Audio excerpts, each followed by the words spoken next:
کہ یہ جو آپ نے کہا ہے مومنٹم بنتا ہے ٹیم سے, یعنی کہ پلیئرز آپس میں ایک ساتھ جیل ان کرتے ہیں, اور پاکستانی قوم کو یقین کیجئے کہ اس سے فرق نہیں پڑتا, کہ اس سے بھی فرق پڑتا ہے کہ ہم جیت رہے ہوں, لیکن فائٹ ہمیں نظر آنی چاہیے کہ ہماری ٹیم لڑ رہی ہے, وہ ہمیں نظر آیا. اب یہ 6 پلیئرز نئے شامل ہوں گے T20 اسکواڈ میں جو کہ وہاں پر اتریں گے, تو ان کو جیل ہونے میں وقت لگے گا, مومنٹم پہ اس سے کوئی فرق تو نہیں پڑ سکتا آپ کی نظر میں؟ نہیں, ڈیفینیٹلی پڑے گا تو صحیح. اب دیکھتے ہیں کہ یہ اس پریشر کو کس طرح فیس کرتے ہیں, کس طرح اس پہ کس طرح ریئیکٹ کرتے ہیں. لیکن چانسز یہی ہے کہ فارم کی میں نے بات کی, دیکھیں ٹیسٹ سیریز ہم جیت کے گئے تھے آسٹریلیا, تو ہمارا کانفیڈنس لیول بھی اچھا تھا, بیلیو بھی اچھا تھا. پھر رضوان کی کپتانی جو ہے نا, اس پہ بہت زیادہ ایک پازیٹیو امپیکٹ پڑ رہا ہے ٹیم پہ, کیونکہ ہر لڑکا ان سائڈ مجھے یہ لگتا ہے کہ ہر لڑکا یہ اس بات سے بڑا خوش ہے کہ رضوان کیپٹن ہے, اور ایوری ون از ایکسپیکٹنگ کہ رضوان کو کیپٹن ہونا چاہیے فرام لاسٹ 1-2 ایئرس. تو یہ چیز ہماری پلیئرس کے اندر بھی مجھے نظر آ رہی ہے کہ یار ایک ہوتا ہے نا کہ یار کسی کو حق ملتا ہے سپوز, ٹھیک ہے, تو ہر کوئی اس کو پھر کیا کہتے ہیں اس پہ اپنا ریئیکشن وہ دیتا ہے, کیا کہتے ہیں اپنا 100% دینے کی کوشش کرتا ہے. تو میرے خیال سے یہ بہت پہلے ہو جانا چاہیے. یہ بتائیے گا یاسر, عثمان کو بھی ہم نے دیکھا کہ اس کی سلیکشن ہوئی ہے, کچھ میچز دیکھیں ان کے, ظاہر پچھلے پہلے وہ UAE سے کھیلتے تھے اور ظاہر ہے وہ پرفارمنس ان کی نہیں ہوئی, سلیکشن درست ثابت نہیں کر سکے اپنی. اب کنڈیشنز بھی آسٹریلیا کی ہیں, سو یہاں پہ آپ کیا دیکھ رہے ہیں, ان کی جو سلیکشن ہوئی ہے ٹھیک ہوئی ہے, اور ان سے کیا امیدیں لگائی جا سکتی ہیں؟ دیکھیں سلیکشن تو ٹھیک ہے کی ہے, کیونکہ ایک انہوں نے بھی ایک پرومس شو کیا پاکستان کرکٹ بورڈ سے, اپنے کریئر کو انہوں نے سیکریفائز کیا ہے. تو دیکھیں ہم لوگ ایسے الحمدللہ نہیں, ہم کو چانس دینے والے لوگ ہیں. اسپیشلی میں پاکستان کرکٹ بورڈ کا یہ کہوں گا کہ جو ینگسٹر ہوتا ہے نا, جو جس نے کرکٹ اپنی سٹارٹ کی ہوتی ہے اور وہ ٹیلنٹڈ ہو, تو اس کو ضرور موقع دیا جاتا ہے. میں خود اس چیز کا مطلب گواہ ہوں کہ جب ینگسٹر تھے ہمیں بھی کوئی نہیں جانتا تھا, لیکن پاکستان کرکٹ بورڈ نے ایک پلیٹ فارم پرووائڈ کیا. میرے خیال سے اس کو چانس اسی وجہ سے مل رہا ہے, اور اللہ کرے وہ پرفارم کرے.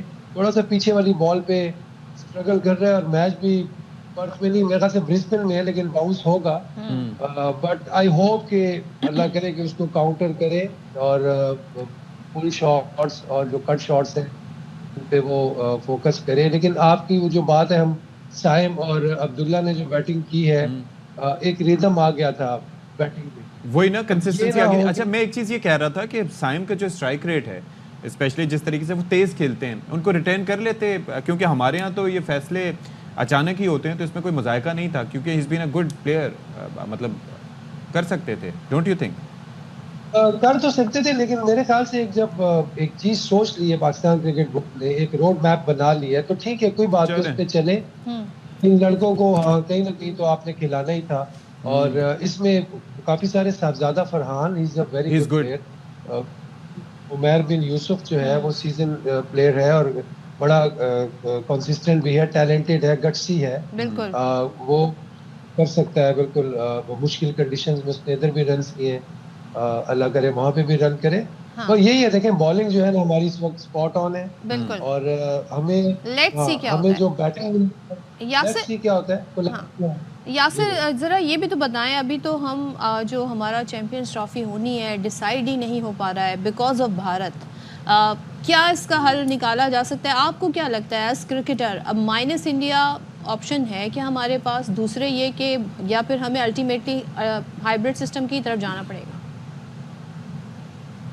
دیکھیں بات وہی ہے کہ اس وقت جو اسٹیکس میں زیادہ جو اسٹیک ہولڈر ہے وہ تو انڈیا ہے, ٹھیک ہے, اور اس کو تو ہمیں تسلیم کرنا چاہیے, لیکن ہمیں اپنی ضرور فائٹ کرنی چاہیے انٹیگریٹی کے ساتھ. اور جس طرح انڈیا کر رہا ہے, اور ہمیں جس طرح ہمیں مائنس کر رہا ہے, اور مجھے تھوڑا سا افسوس وہاں کے جو سابق کرکٹرز ہیں ان پہ ہوتا ہے, جس طرح سنیل گواسکر ہیں, کپل دیو ہیں, سری ناتھ ہیں, یا کوئی کمبلے ہیں, راہل ڈراوڈ ہیں. انہوں نے تو پاکستان میں آ کے کھیلا ہے اور پرفارم بھی کیا, ان کو بڑی محبت ملی ہے. اور آئی فیل پیٹی فار دس ینگ لیڈس جو ینگ تو نہیں ہے اب تو, خیر وہ بھی اولڈ ہو گئے, جس طرح روہت شرما ہے,